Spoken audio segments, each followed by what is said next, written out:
We just found a wrecked 2019 Yamaha R6 on Facebook Marketplace, and we're gonna go check it out. Let's go see if we can pick it up, so let's get to it.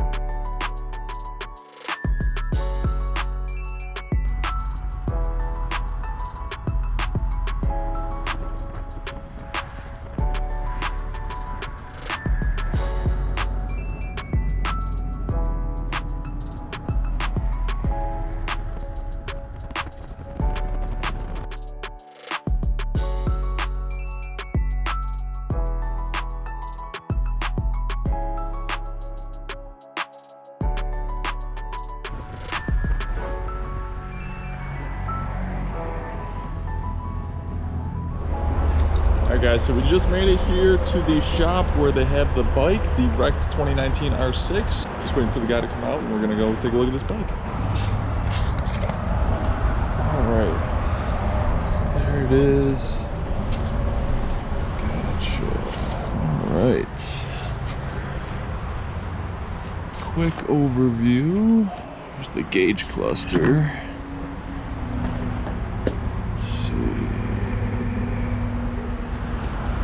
How long has it been sitting here for? It's in May. Okay, so pretty much the whole summer. I mean, it's kind of covered a little bit. Yeah. And then do you have any other parts, like, from the front end at all? Hold on, let me check. Okay. Let's see, take a look at this frame.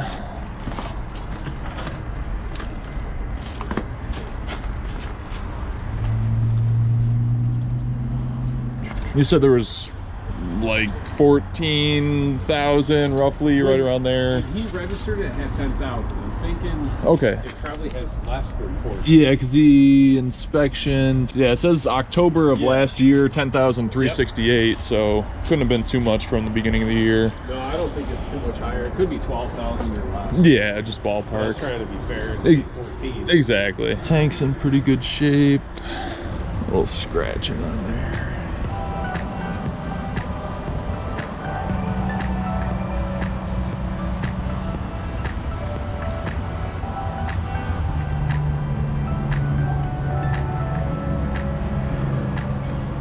I unhooked it Okay. because it was, it had power to it, but it had a short, the light stayed on. Those look pretty good. Some guy wanted to buy the bike. I love when people do that. You got a bike up for sale and they want to start picking pieces and parts off. Seriously. Alright. That's good. And then do you have the title just so I can take a look at that? Absolutely. Looks like you got a Baus Racing flashed ECU. That's nice. Yeah, I'm not gonna beat you up on the price. I know you've had probably hundreds of people messaging you, so. And I had the one guy tell me, he's like, I'll come right now for 28, and I'm like, listen, it doesn't matter. Yeah, no, I'll do the 3 for you. Right, So I appreciate it. yeah.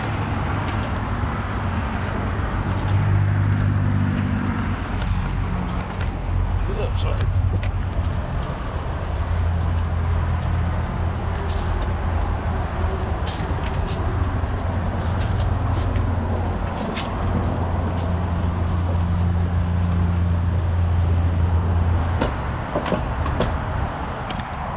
Need a hand?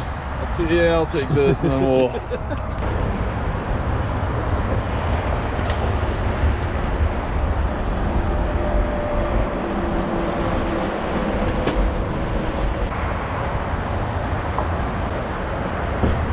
Appreciate it. Yes, sir. You too, take it easy. All right, guys, so I got the bike loaded up. 2019 Yamaha R6. The gauge cluster is broken, but he's thinking that there's right around anywhere from like 10 to 14,000 miles on the bike. I'm gonna see if I can salvage that gauge. If not, I'll have to get a replacement one. But now that I have it loaded up, I'm gonna grab something to eat real quick, and then I'm gonna hit the road back home. Should be about another 3.5 hours till we get back.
right, guys, we got the bike back in here. I wanted to bring it in the shop. It was a little noisy outside with the cars going by, so let's take a look at some of the damage on this thing.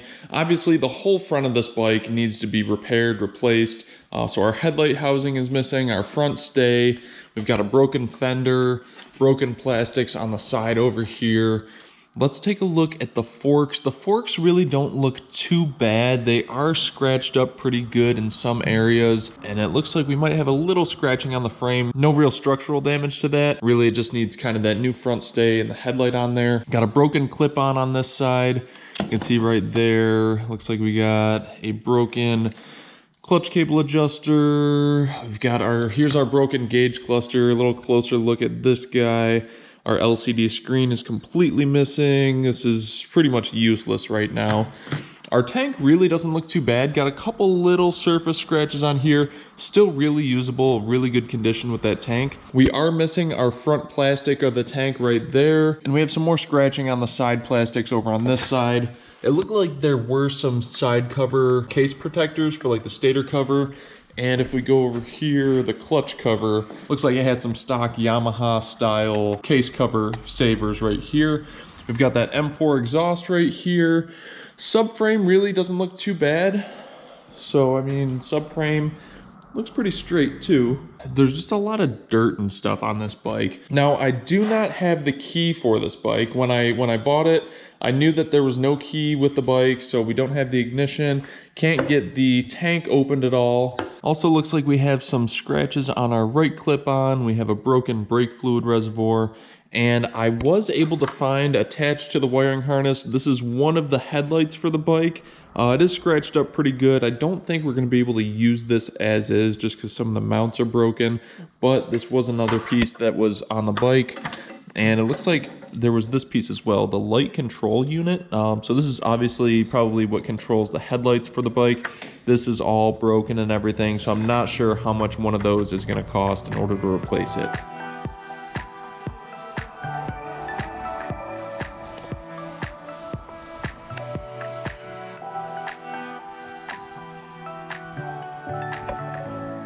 What I was going to do is today I was going to drop the bike off to the locksmith to get a key made for the ignition for the bike. Unfortunately, the guy that does the bike keys is out on vacation until next week. So next week I'm going to drop the bike off there. I'll get the key made for it, and then we'll see if we can get it started. Because I haven't heard the motor run. There is oil in it. It doesn't seem like there's anything really wrong with the motor. So we're going to see if we can get this fired once we get that key for the bike. A few minutes later. So I did a little magic with my fingers on this thing, and now when I have the battery hooked up, I have my jump pack hooked up, now I can hear the fuel pump prime. I've only heard it prime once, so let's try and get this thing started. I have not tried to start this yet, so I turn the jump pack on. This acts as the key turning the ignition on.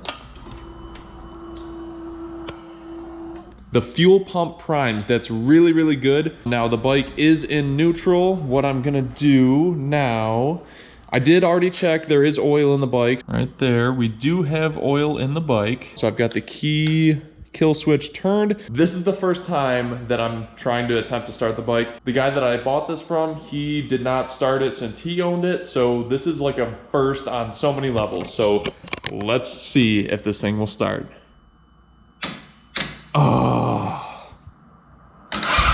Oh. I thought it was dead at first, but we got a little crank there. Let's try this again. Oh.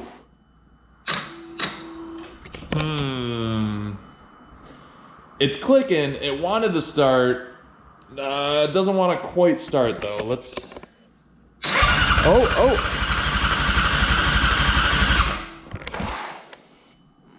it cranks. It's not running. It's cranking. Let me see if I can do a little stuff off camera. See if I can get this thing running. I'll be right back. 1 week later. All right, so it's been about 2 weeks since I initially filmed that video of me picking up that wrecked 2019 R6 from Facebook Marketplace.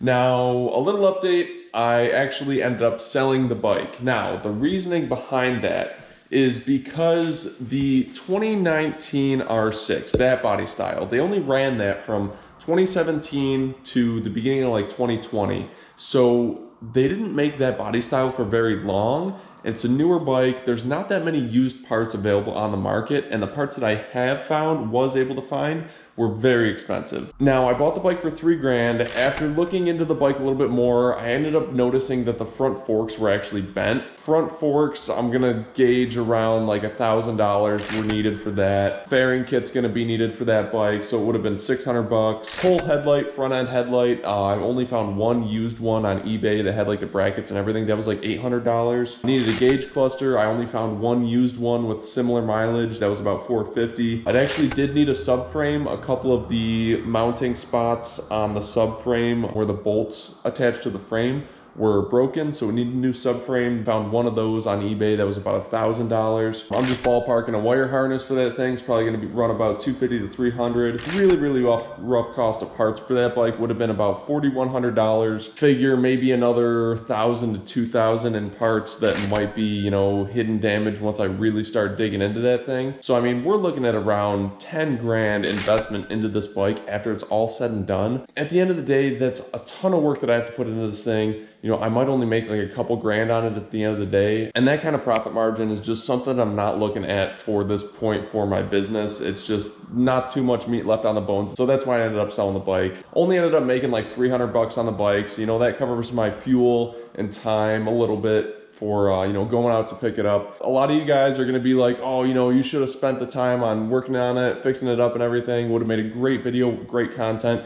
Yes, it would have, but at the same time, I do have to be pretty responsible when it comes to, you know, business decisions, things along those lines. So that's the reasoning behind why I did not end up fixing this bike. And don't get me wrong, I would have loved to have a 2019 R6 with around like 10 to 14,000 miles. That would have been sick, but I just need to put my money and my investments in this business into smarter financial ways in order to kind of help grow this business. And that 2019 R6 just wasn't cutting it for me. And in the great words of Kenny Rogers, you got to know when to hold them, when to fold them, and know when to walk away. And I think I made the right decision in this 2019 R6. I'm not going to look back on this. And I will see you guys in the next video when we get our next bike that we're going to be working on. Later, guys.